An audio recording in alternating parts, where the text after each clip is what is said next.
Leicester officially suffer successive relegations. Meanwhile, Chelsea just hit a 114-year low. Ronaldo set to link up with Ronaldo Jr.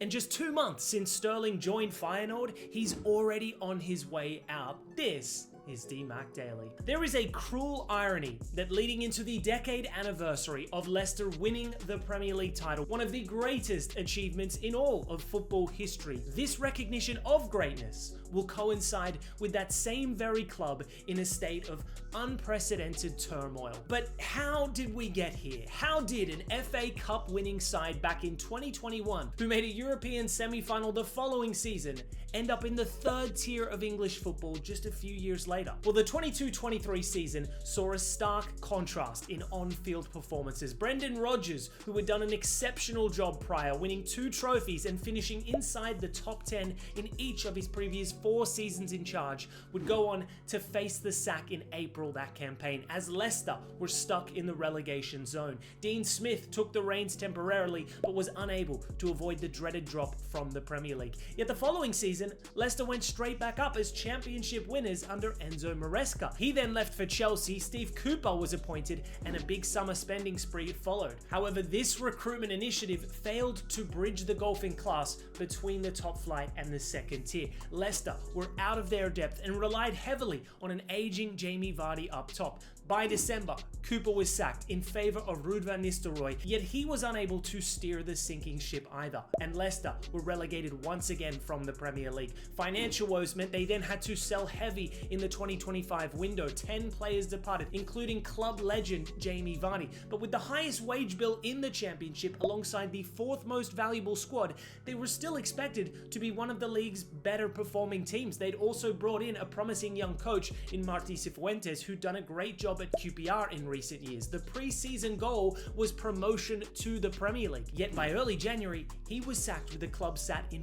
14th place. Former player Andy King then stepped in as interim, but lasted less than a month, having lost all 4 games in charge as Gary Rowett took over till the season's end. A defensively minded coach who they'd hoped could fix a side in complete freefall, yet he was unable to course correct in any capacity. Leicester had gone on to win just 1 in their previous 17 games. Adding to their woes, a 6-point deduction for financial breaches saw their fate hanging in the balance. 8 points adrift of safety with 3 games remaining. They needed a victory against Hull in order to mathematically stay in the Championship, but were unable to do so. A 2-2 draw at home sealed their fate, with the Foxes suffering back-to-back relegations. Boos were ringing at full time upon the news. The fans were understandably outraged. They'd been regularly scheduling protesters against the ownership throughout the entire season. The toxicity of it all is just wild.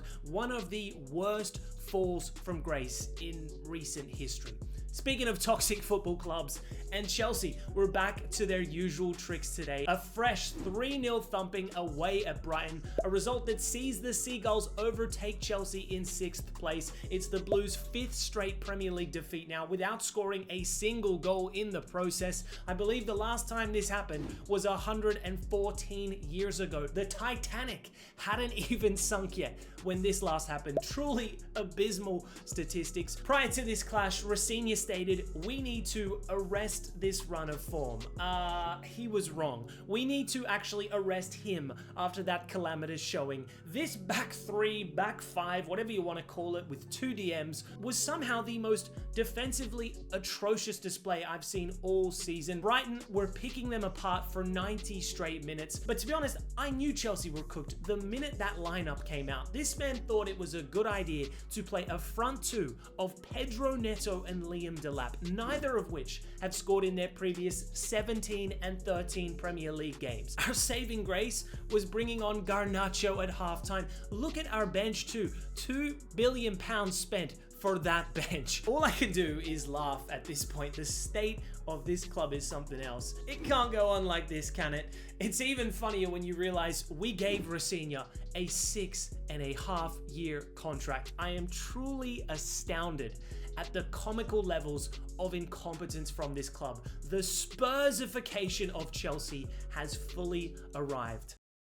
Elsewhere in Europe overnight, and Inter booked their Coppa Italia final ticket in pretty spectacular fashion over Como. Fabregas's side stunned the home crowd with 2 unanswered goals, but the Nerazzurri would fight back thanks largely to the heroics of Hakan Çalhanoğlu and Petar Sucic, the Croatian setting up Çalhanoğlu on 2 separate occasions before the goal scorer turned provider late on, with who else but Sucic slotting home the winner late on to complete an epic comeback and guide Inter to the final. We also saw Lens advance to their first Coupe de France final in 28 years. They beat Toulouse 3-2 on the weekend to keep their title hopes alive, and against the same club in the same venue, they've dispatched of them once more, a dominant 4-1 win. There were jubilant scenes at full time upon the result. What a dream season this has turned out to be for the unfancy French club, within reach now of both the Coupe de France and Ligue 1 title. Speaking of titles, and Frank Lampard's Coventry are officially champions of the championship. Having only just been promoted to the Premier League a few days prior, they've now confirmed title glory on home soil too, following a 5-1 battering of Portsmouth. Moving to Spain, and Real Madrid have put their disappointing UCL exit behind them in a 2-1 win over Alaves. Mbappe with a fortuitous deflection strike before Vinny Jr.'s effort from range sealed the 3 points, reducing the deficit at the top to just 6 points. But obviously Barca still have a game in hand, so it could be 9 as of tomorrow. Look, I'd be very surprised if Madrid were able to dethrone Barca of top spot at this stage, but you never know. We've also still got another Clasico in store in May. Switching gears to the Middle East, and the idea of Cristiano Ronaldo sharing a pitch with his son has always felt more like a fantasy than a realistic scenario. Well, now though, it's beginning to look like something that could genuinely happen. Al Nassr are reportedly weighing up the possibility of bringing Cristiano Ronaldo Jr. closer to the senior setup next season. Not as a fully fledged first team player just yet, but through gradual exposure, things like training sessions with the senior squad, perhaps the odd match day inclusion, and a closer look at how he handles that environment. CR7 has spoken for years about wanting to play alongside his son, and with his contract still running till the end of 2027, the timeline could inevitably match up perfectly. Ronaldo Jr. recently made his debut for Portugal at both the U15 and U16 level. In addition to that, he's also one of Al Nassr's academy's best young talents.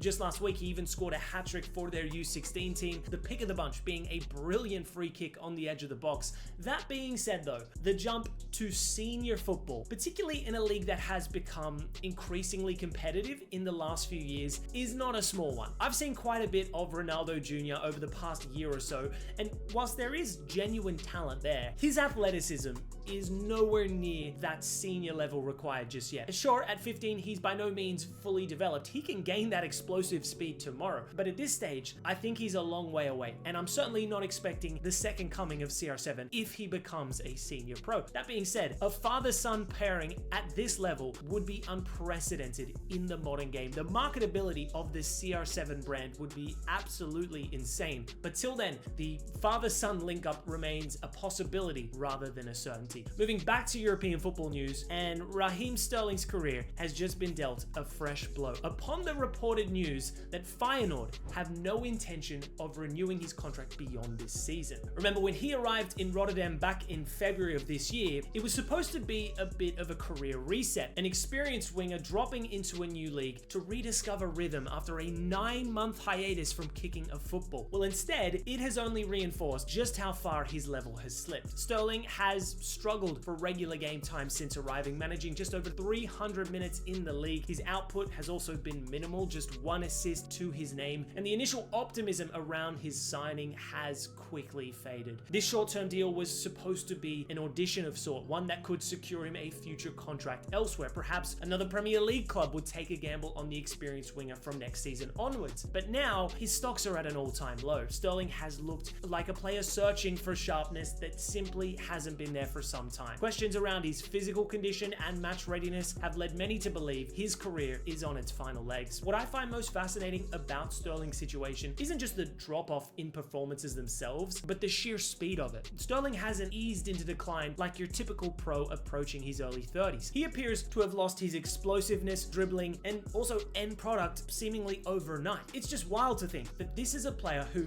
not long ago, was central to one of the most dominant sides in modern English football football at City. Then 2 years after Chelsea brought him in as a major signing, he was frozen out of the squad entirely. The following season, a loan spell at Arsenal followed, one that failed to reignite his form either. It just keeps going from bad to worse. Now, there is still time for him to carve out a final chapter somewhere else. Perhaps in MLS, he could still achieve some form of success. One thing's for sure though, he isn't signing with a Premier League club anytime soon. Anyways guys, that's all for today's DMAC Daily. Fun fact, this episode actually marks a full year since this show was first uploaded. Appreciate all your support in the 12 months that have since followed. Long may it continue, and I'll see you next time.